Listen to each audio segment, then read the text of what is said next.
اللہ الرحمن الرحیم۔ السلام علیکم ناظرین، آپ دیکھ رہے ہیں ادریس الرحمان یوٹیوب چینل اور میں ہوں ادریس الرحمان۔ قبل اس کے کہ آج کے ویلاگ کا آغاز کیا جائے تو ابھی تک آپ نے ادریس الرحمان یوٹیوب چینل کو سبسکرائب نہیں کیا تو چینل کو سبسکرائب کریں اور بیل آئیکن کو پریس کریں تاکہ آپ کو نئے ویلاگس کا نوٹیفیکیشن ملتا رہے، اور چینل کو لائک کریں اور شیئر کریں اور اپنا فیڈ بیک ضرور دیں۔ چلتے ہیں آج کے ویلاگ کی طرف۔ تو آج کا ویلاگ کا بیسیکلی جو عنوان یہ ہے کہ جس وقت پاکستان میں سیاسی جو حالات ہیں، آج اس کے اوپر کچھ آپ لوگوں سے میں نے اپنا تجزیہ شیئر کرنا ہے۔ تو یہ جو پاکستان میں اس وقت سیاسی حالات ہیں، اس میں ایک بہت بڑا عمل جو ہے وہ اقتصادی حالات کا بھی ہے، معاشی حالات کا بھی ہے۔ بنیادی طور پہ جو اس وقت محرک ہے جس نے اس وقت سیاست میں بڑی ہلچل پیدا کی ہے، وہ ایشو ہے بڑھتی ہوئی مہنگائی۔ اور اس بڑھتی ہوئی مہنگائی کی وجہ سے حکومت جو ہے وہ تقریباً جو اس وقت اپنے بیک فٹ پہ ہے، تو اس کی وجہ سے اپوزیشن کو لیے ایک بہت اچھا موقع پیدا ہو گیا ہے۔ پچھلے چند دنوں میں کچھ ایسی ڈیولپمنٹس ہوئی ہیں جس کی وجہ سے یہ سیاسی جو ہے بھونچال اس وقت بلکہ بہت زیادہ نمایاں نظر آ رہا ہے اور شاید اپنی شدت پہ بھی ہے۔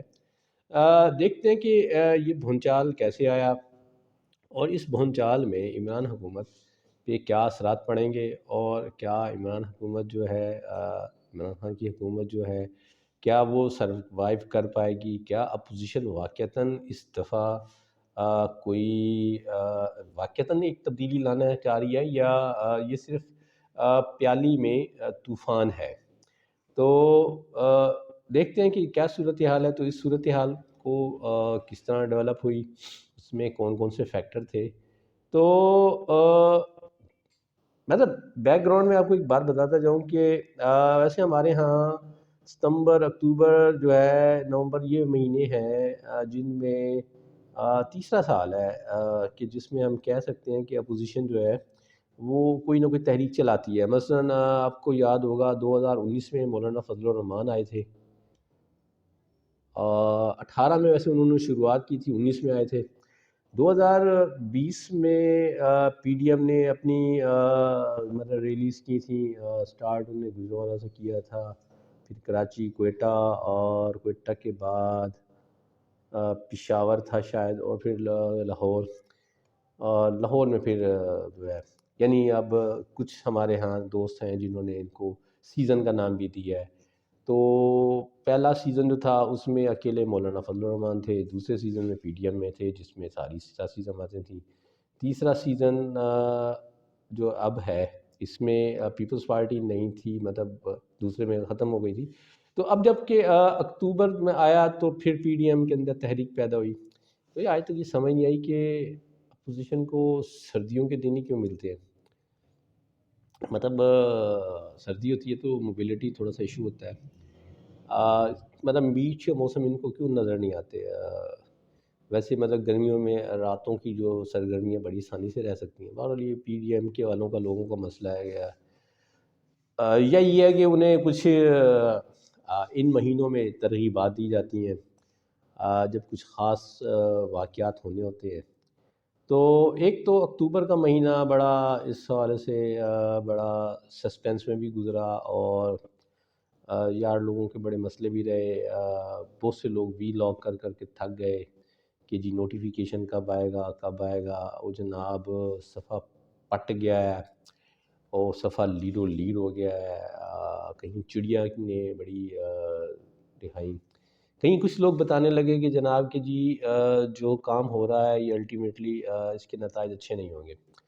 کچھ باتیں بہرحال اس میں اب نظر بھی آ رہی ہیں، لیکن اصل میں جو چیز تھی نا جس نے ایکچولی یہ کیا اس سارے کو کہ یہ ساری چیزیں اب ٹھیک ہوتی بھی بظاہر نظر آ رہی ہیں، اس میں جو تھا اکنامک حالات کا بڑا عمل دخل ہے، جو بڑھتی مہنگائی، خاص طور پہ پہلے خوردنی تیل تھا، اس کی پرائسز بڑھیں، پھر اس کے بعد جو ہے آئل پرائسز یعنی پیٹرولیم پرائسز بڑھیں، ایل این جی کافی مہنگی ہو گئی ہے، 220 روپے کلو مل رہی ہے، پیٹرول 145 روپے پہ ہے، پھر چینی مہنگی ہو گئی، ٹھیک ہے جی، اس کے علاوہ مطلب اشیاء خرد و نوش تقریباً ساری مہنگی ہے۔ تو گورنمنٹ کا پلی یہ ہے کہ جی یہ ساری چیزیں اس لیے ہو رہی ہیں کہ انفلیشن ہے. تو تھوڑا سا ہم دیکھتے ہیں کہ واقعتاً گورنمنٹ کی بات کہاں تک صحیح ہے، گورنمنٹ کس حد تک ان ساری چیزوں میں حق بجانب ہے. تو میں نے کچھ انٹرنیشنل میڈیا میں کچھ چیزیں دیکھ رہا تھا. ایک آرٹیکل واشنگٹن پوسٹ میں ایک اکنامک پالیسی میں ایک آرٹیکل شائع ہوا جس کا عنوان تھا کہ inflation puts White House on defensive as mention raises concern about new spending.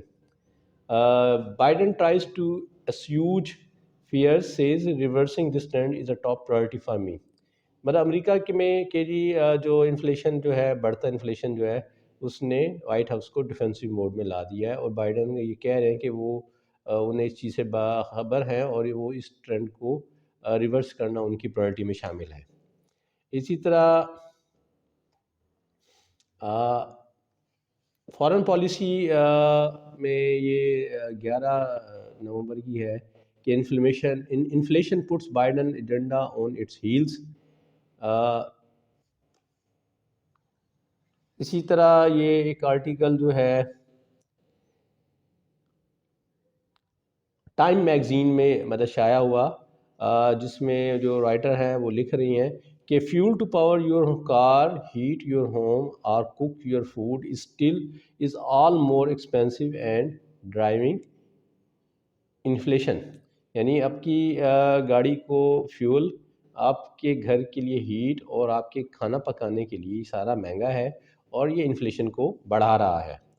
تو اس میں انہوں نے لکھا ہے کہ جی امریکہ کے حوالے سے customer pumps gas in Honolulu, the national average for gasoline is 3.4 a gallon, the most expensive it has been in 7 years. وہ کہتے ہیں کہ جی the explanation is not complicated. Demand for energy from motorists, truckers, airlines, shipping lines, manufacturers rebounded from the pandemic slump much more quickly. The production has been able to recover. وہ کہتے ہیں کہ اس کی جو ایکسپلینیشن وہ کوئی پیچیدہ نہیں ہے کہ انرجی کی جو ضرورت خاص طور پہ motorcycle, truck, airline اور بحری جہازوں سے لے کے اور مینوفیکچر سے لے کے یہ خاص طور پہ جب پینڈیمک تھا کرونا کا، تو اس سلمپ سے یہ کہتا ہے کہ تیزی سے اس نے صورتحال اوپر آئی ریکوری کی طرف، اور اس کی وجہ سے جو ڈیمانڈ تھی اس کو پورا ہونے میں ٹائم بنا. اسی طرح ٹائم میگزین میں کچھ اور بھی آرٹیکل مطلب شائع ہوئے جنہوں نے مطلب یہ بتایا کہ how American shoppers broke the supply chain. دنیا میں اصل میں بیسیکلی اس وقت جو ہے ایشو ہے وہ ہے سپلائی چین کا. مطلب ہر لیول پہ سپلائی چین جو ہے وہ متاثر ہے، یعنی پروڈکشن لائن سے لے کے چیزوں کے اپنی ڈیسٹینیشن تک پہنچنے میں جو ٹائم لگ رہا ہے، ایک تو وہ ٹائم بڑھ گیا ہے، دوسرا اس میں جو کاسٹ تھی وہ شپنگ کاسٹ بڑھ گئی ہے. اچھا، انرجی سیکٹر کو مثال ہے کہ اس پہ دباؤ آیا، تو پیٹرولیم میں اور اسی طرح گیس میں اور کول میں مطلب ان پہ جب ڈیمانڈ بڑھی تو ان کی پرائسز بڑھ گئیں. اچھا، پھر جو ہے میٹلز کی ہم بات کریں تو میٹلز کی پرائس بھی اس وقت بہت ہائی ہے. تو غرض ہے کہ دنیا کھل رہی ہے، جو معیشتیں جامد تھیں وہ چل پڑی ہیں. تو اب وہ سب چیزیں جو ہے نا وہ ایک دم، میں اب اس کی مثال دوں گا آپ کو کہ اگر بہت زیادہ ٹریفک پھنسی ہوئی ہو، جیسے مطلب ہمارے ہاں دھرنے وغیرہ ہوتے تھے اور ٹریفک بلاکیج ہو جاتی تھی، تو اس بلاکیج کے نتیجے میں یا ویسے آپ دیکھیں ہمارا بڑا جلدی ایک پیٹرن ہے کہ ہم جلدی بڑا چیزوں کو میس کر لیتے ہیں، تھوڑی سی کہیں obstruction آ جائے، ٹریفک پھنس جائے تو دونوں طرف سے لمبی لمبی لائنیں لگ جاتی ہیں. تو جب وہ مسئلہ حل ہو جائے جس نے obstruction کاز کی تھی تو اس کو ریزالو ہونے میں بڑا ٹائم لگتا ہے. تو اب یہ جو فیکٹر ہے یہ مطلب ایک تو انرجی سیکٹر ہو گیا، دوسرا جو فوڈ آئٹم ہے ان پہ بھی کاسٹلی ہیں. مطلب ایون جو ہے ویٹ بھی ایکسپینسو ہے، شوگر بھی ایکسپینسو ہے، ایڈیبل آئل بھی ایکسپینسو ہے. یہ وہ بنیادی چیزیں ہیں جو ظاہر ہے آپ کو چاہیے. اچھا، اب ہم جہاں بیٹھے ہیں ہم یہاں بہت سارے المیوں کے ساتھ بیٹھے ہیں. مطلب یہاں لوگوں کی یادداشت اتنی اچھی نہیں رہتی ہے، ہمیں تو کل کا کھایا پیا یاد نہیں رہتا کہ یہ حکومت جو ہے یہ 3 سال سے ہے، تو اس سے پہلے حکومتیں کوئی اور بھی کرتے رہے ہیں۔ بہت ساری چیزیں ایسی ہیں جن میں پاکستان میں پروڈکشن نہیں ہو رہی، اور اس پہ ہمیں بیرونی انحصار کرنا پڑ رہا ہے۔ اب ظاہر ہے جن پہ بیرونی انحصار ہے وہ بھی منگوانا پڑ رہا ہے۔ تو یہ بات یہ بھی ہے کہ ہم آلریڈی ایک برے فیز میں تھے۔ ہم 2000 مطلب جب سے حکومت یہ آئی یہ کہتی ہے کہ جی حالات ٹھیک نہیں ہے، تو وہ بہرحال حالات ٹھیک نہیں ہیں کے چکر میں حالات ٹھیک نہیں رہے۔ تو پھر کورونا آیا، کورونا کی وجہ سے جو ہے پیکیجز اناؤنس ہوئے، تو وہ بہرحال انہوں نے کچھ نہ کچھ فرق تو ڈالا۔ اب صورتحال یہ ہے کہ اب دنیا کھل رہی ہے اور ڈیمانڈ ہائی ہے، سپلائی کم ہے، تو بس سیدھی سی بات ہے، جب ڈیمانڈ زیادہ ہو اور سپلائی کم ہو تو پرائس پہ فرق پڑتا ہے اور پرائس زیادہ ہوتی ہے۔ اس وقت دنیا گزری ہے اس منظرنامے سے، تو ظاہر ہے ہم دنیا سے علیحدہ نہیں ہیں، ہمیں بہت ساری چیزوں کے لیے ریلائی کرنا پڑتا ہے۔ ہماری تو المیہ یہ ہے کہ ہمیں تو اب ایڈیبل آئل کے لیے بھی یہ جو ہے ریلائی کرنا پڑا، یعنی ہمیں کسی زمانے میں پاکستان میں یہ پروجیکٹس بنے جس پہ ہم آئل سیڈ پہ کام کرنے کے سوچا، لیکن سوچا ہی گیا، مطلب کچھ زیادہ پیش رفت نہ ہوئی۔ آپ ہسٹری نکال کے دیکھیں، آپ حیران ہو جائیں گے، آج سے 20 سال پہلے بھی ایڈیبل آئل کے اوپر باتیں ہوتی تھیں، آج بھی ایڈیبل آئل کے اوپر بات ہو رہی ہے۔ کسی زمانے میں آپ کو یاد ہوگا کہ آپ سڑکوں کی جاتے ہوئے پیری فری میں آپ سورج مکھی دیکھا کرتے تھے، سورج مکھی ناپید ہو گیا ہے۔ کیوں ہو گیا ہے؟ وجہ یہ کہ کچھ سسٹم نہیں بنا سکے۔ خریدار تھا ایک ہی، آئل سیڈ بورڈ تھا غالباً، وہ آئل سیڈ بورڈ پتہ نہیں کہاں چلا گیا ہے، اس نے سورج مکھی خریدنا بند کر دیا، کاشتکار نے سورج مکھی اگانا چھوڑ دیا۔ کینولا ایک بڑا اچھا مطلب سورس ہے، پاکستان میں بآسانی ہو سکتا ہے، پتہ نہیں مجھے نہیں سمجھ آئی۔ ویسے کس دن اس پہ بھی میں آپ سے بات کروں گا، اس پہ بھی کچھ ڈھونڈتے ہیں کچھ چیزیں کہ کیوں نہیں ہوا۔ کاٹن میں بھی کاٹن سیڈ ہوتا ہے، لیکن وہ اب کاٹن کیونکہ مہنگی ہے تو کاٹن سیڈ ایک اچھا سورس نہیں رہا، مطلب بہتر سورس، سستا سورس جو ہے وہ کینولا ہے، سورج مکھی ہے۔ پام کے بارے میں سنتے رہے ہیں جی پاکستان میں جی ہوگا ہوا نہیں ہے جی۔ سننے میں آیا کہ جی اب سننے میں اس لیے کہہ رہا ہوں کہ ابھی تک پریکٹیکلی وہ نظر نہیں آ رہا، اولیو آئل آ گیا جی پاکستان میں، یعنی اولیوز کی کاشت شروع ہو گئی ہے، تو اولیو آئل بھی بننا شروع ہو جائے گا، ابھی بننا لمیٹڈ ہے۔ لیکن بات یہ کہ اولیو آئل بھی کون سا سستا آئل نہیں ہے کہ اس کو ہم ایک بہتر اس میں یوز کریں۔ تو یہ ہے منظرنامہ۔ یہ اب اس میں حکومت گئی ہے پھنس، ٹھیک ہے، حکومت آ گئی ہے بیک فٹ میں۔ اچھا کچھ جیسے بھائی ہمارے لوگ بتا رہے تھے کہ جی وہ جو پنگے لیے ہیں نا، وہ پنگے شاید پنگوں کا بھی شاید ٹائم آ گیا ہے، اب اپوزیشن کو مل گیا موقع، ٹھیک ہے جی۔ اب پچھلے 3-4 دن میں بڑی واقعات ہوئے جس سے پتہ لگا کہ خان صاحب کی حکومت واقعی جو ہے نا وہ پھنسی ہوئی ہے۔ مثلاً ایک تو خان صاحب کوئی قانون سازی کرنا چاہ رہے تھے تو پارلیمنٹ کا مشترکہ اجلاس بلوایا، وہ انہوں نے بعد کی پتہ لگا جی اتحادی بیک آؤٹ کر گئے، خان صاحب کو پتہ نہیں تھا یا خان صاحب کو پتہ نہیں لگا، بہرحال وہ آخری ٹائم انہوں نے اجلاس منسوخ کر دیا۔ پھر خان صاحب کو ایک دن یک سپریم کورٹ آف پاکستان نے بلا لیا، خان صاحب کو بلایا، خان صاحب چلے گئے۔ خان صاحب کیوں گئے؟ یہ بڑی انٹرسٹنگ بات ہے۔ خان صاحب کے لیے کوئی ایمرجنسی نہیں تھی، سپریم کورٹ نے بلایا اور وہ چلے جاتے، خان صاحب کوئی عذر دے سکتے تھے، خان صاحب اس پہ غور و خوض کو مشورہ کر سکتے، خان صاحب نے جمپ کیا، خان صاحب نے سین کریٹ کیا، خان صاحب۔ اب بات یہ ہے کہ جی اپوزیشن کو پچھلے دنوں اسمبلی میں ایک عددی اکثریت مل گئی ہے، وہ اپوزیشن ایک بل پیش کرنا چاہ رہی تھی، حکومت اپوز کر رہی تھی، رائے شماری کرائی تو حکومت کے ووٹ کم نکلے، اپوزیشن کے زیادہ ہو گئے، حکومت کو اخلاقی طور پہ وہ شکست ہوئی۔ تو اس سے مطلب سوال اٹھا کہ جی کیا خان صاحب کے خلاف عدم اعتماد آ سکتی ہے؟ پھر خان صاحب نے کوئی عشائیہ بلایا، اس پہ بھی کہتے ہیں لوگ کم تھے، تو کہتے جی کیا عدم اعتماد ہو سکتی ہے؟ بات یہ ہے پاکستان کا میڈیا اس وقت بڑی اس میں بیٹھا ہے اور یہ چورن بہت بک رہا ہے، ہم بھی یہ چورن خریدنے کے لیے تیار بیٹھے ہیں کہ خان صاحب کی حکومت گئی، نو بھائیوں نہیں، خان صاحب کی حکومت نہیں جاتی۔ کیوں؟ مجھے کسی نے آ کے بتایا ہے کیا خان صاحب کے پیچھے تھپکی ہے؟ نہیں بھائی، بات یہ ہے اپوزیشن والے اتنے بھولے بھی نہیں ہیں۔ میں نے جن آپ کو جو 2-4 خبریں میں نے بتائی تھی، واشنگٹن پوسٹ، ٹائم میگزین اور فارن پالیسی اور اس نوعیت کی، یہ میں نے کوئی ماضی بعید کی باتیں نہیں کی تھی، یہ میں آپ سے کل پرسوں کی خبریں تھیں، ٹھیک ہے. یہ باتیں صرف مجھے نہیں پتہ، یہ باتیں اپوزیشن کو بھی پتہ ہے. میاں صاحب لندن میں بیٹھے گا، میاں صاحب کو پتہ نہیں ہے لندن کے برٹن کے کیا حالات ہیں. اب حکومت گرانا چاہیں گرا دیں. خان صاحب پھنسے بیٹھے ہیں، خان صاحب بھی تیار بیٹھے ہیں کہ جائیں مجھے انہیں حکومت سے فارغ کریں. جو پچھلے مہینے جو نوٹیفیکیشن والی کہانی ہے، یہ کوئی دانستہ بنائی گئی ہے.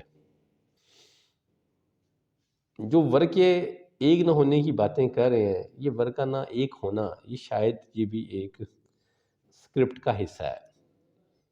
خان صاحب بھی چاہتے ہیں کہ وہ جان چھڑوائیں. اب سپریم کورٹ آف پاکستان نے جب خان صاحب کو بلایا تو خان صاحب نے وہاں بڑی اچھی ایک بات پھینک دی، آپ حکم کریں ہم عمل درآمد کریں گے. یہ میسج خان صاحب نے کس کو سنایا ہے؟ جس چیز میں خان صاحب جو ہے نا یہ باتیں بھی کر رہے تھے کہ جی کمانڈ کی تبدیلی بھی ہو سکتی ہے. حضرت خالد بن ولید رضی اللہ تعالیٰ عنہ کے حوالے سے، حضرت عمر فاروق رضی اللہ عنہ کے حوالے سے ایک واقعہ ریلیٹ کیا، تو اس کا بتانے کا مقصد بھی کیا تھا. خان صاحب تو اس وقت پوری تیاری میں بیٹھے ہیں. خان صاحب وکٹ کے اوپر جو ہے وہ سٹروک کھیلنے کے لیے بالکل تیار بیٹھے ہیں، اور اچک اچک کے کھیلنے کے لیے بیٹھے ہیں. اب دو ہی صورتیں ہوں گی، یا تو سٹمپ آؤٹ ہو جائیں گے، کیچ پکڑا جائے گا، یا سٹروک لگ جائے گا. اب اپوزیشن جو ہے پوز تو یہی کر رہی ہے کہ وہ سٹمپ یا لیگ بیفور کرنے میں کامیاب ہو جائے گی، لیکن اتنے بھولے بھی نہیں ہیں بھائی جی. میں نے ابھی آپ کو جو سناریو بتایا، اس سناریو 2022 میں بھی مطلب انٹرنیشنل اسٹیمیٹ یہ ہے کہ جناب یہ کوئی 6 مہینے لگ جائیں گے 2022 کے. کہتا ہے کون جیتا ہے تیری زلف کے سر ہونے تک. تو اتنا ٹائم پاکستانی عوام جو ہے نا ان کے لیے اوکھا ہے. اچھا اپوزیشن جو ہے وہ کہتی ہے جی اس حکومت کو اٹھا کے باہر پھینکے. تو کیا باہر پھینکنے سے عوام کے مسائل حل ہو جائیں گے؟ کیا سستی چینی ملنا شروع ہو جائے گی؟ کیا پیٹرول کی قیمتیں کم ہو جائیں گی؟ کیونکہ ان حالات میں دیکھیں حکومتوں کے پاس جو آپشن ہوتے ہیں وہ سبسڈی ہوتی ہے، اور ہوتی ہے کہ ڈیوٹی ریڈکشن کر لی جائے گا کوئی چیز امپورٹ کی جا رہی ہے. تو ایڈیبل آئل پہ اس وقت یہ ہو چکا ہے، پیٹرول پہ یہ ہو چکا ہے. لیوی کم کر دیا تھا، پھر وہ آئی ایم ایف نے کہا، کیونکہ دیکھیں آئی ایم ایف کے ساتھ بھی ہم نے چلنا ہے. ایک رپورٹ یہ کہتی ہے کہ جی اگلے 2 سالوں میں پاکستان کو کوئی جناب علی 51.6 بلین ڈالر کی ضرورت ہے، یعنی 21-22 میں 23 یا 6 بلین کے لیے، اور 22-23 کے لیے 28 ارب ڈالر کی. ٹھیک ہے. اچھا اب اس میں آئی ایم ایف کے ساتھ وہ آپ کا ایگریمنٹ ہے وہ ہے 6 ارب ڈالر کا.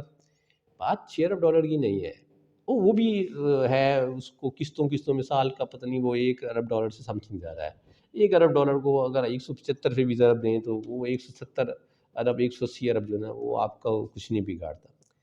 بات یہ ہے کہ یہ ضمانت ہوتی ہے، اس کی وجہ سے آپ کو دوسری جگہوں سے بھی آپ کو قرض مل سکتا ہے. یعنی جب وہ کہتے ہیں یار آپ آئی میں آپ کو دے رہا ہے تو اس کا مطلب کہ یار آپ ساؤنڈ ہے، آپ کو دیا جا سکتا ہے. تو اگلے 6 مہینے ہیں جناب بڑے مشکل. اب پوزیشن اتنی بھی پاگل نہیں ہے کہ وہ خان صاحب کو گرا کے خود آ جائے. اب وہ اصل میں بلی چوہے والا کھیل کھیل رہے ہیں. ان کا مقصد حکومت گرانا نہیں ہے، ان کا مقصد حکومت کو کمزور کرنا ہے. ہم حکومت کی اس کمزور پوزیشن سے کھیلنا ہے. تو سیاسی طور پہ تو یہ ٹھیک ہوگا، لیکن ملکی مفاد کے لحاظ سے یہ اتنا ٹھیک نہیں ہے. اچھا اس سارے میں اب کیا کیا جائے؟ اس سارے میں خان صاحب بھی تھوڑے سے اسٹیگنٹ ہیں، خان صاحب بھی تھوڑے سے پھنسے ہوئے ہیں. خان صاحب کی سیاست کا محور یہ ہے کہ یہ اپوزیشن ٹولہ چور ہے اور یہ بیانیہ ہے. خان صاحب اپوزیشن کے ساتھ کیوں نہیں بیٹھتے؟ انہوں نے بڑا واضح کر دیا ہے کہ میں ان کے ساتھ بیٹھوں گا تو ان کا مطلب میں چوروں کو ایکسیپٹ کر لوں. جب کبھی بھی قومی سلامتی کی میٹنگ ہوتی ہے جس میں پوزیشن بلایا تھا، خان صاحب غائب ہو جاتے ہیں. لوگ سوال کرتے ہیں خان صاحب کیوں نہیں تھے. خان صاحب اول تو اس کمیٹی کا حصہ نہیں ہے. ویسے بھی قومی سلامتی کے معاملات کا خان صاحب سے کوئی علم نہیں ہے تو پھر کس کو علم ہوگا؟ کیونکہ جو ادارے ان کو جو اپوزیشن کو بتانے آئے ہیں وہ خان صاحب کو پہلے سے بتاتے ہیں. تو خان صاحب کا وہاں بیٹھنا ایک سمبولک ہوگا کہ قومی مفاد کے لیے ہم متفق ہیں. مصیبت یہی ہے کہ قومی مفاد جو ہے نا کسی کے مفاد میں نہیں ہے. اپوزیشن اس وقت صرف اپنی سیاست کر رہی ہے، خان صاحب بھی اپنی سیاست کر رہے ہیں. دعا کریں کہ اس سیاست میں آپ اور میں بچ جائیں. یہ تھا میرا آج کا ویلاگ. خوش رہیں، آباد رہیں. السلام علیکم.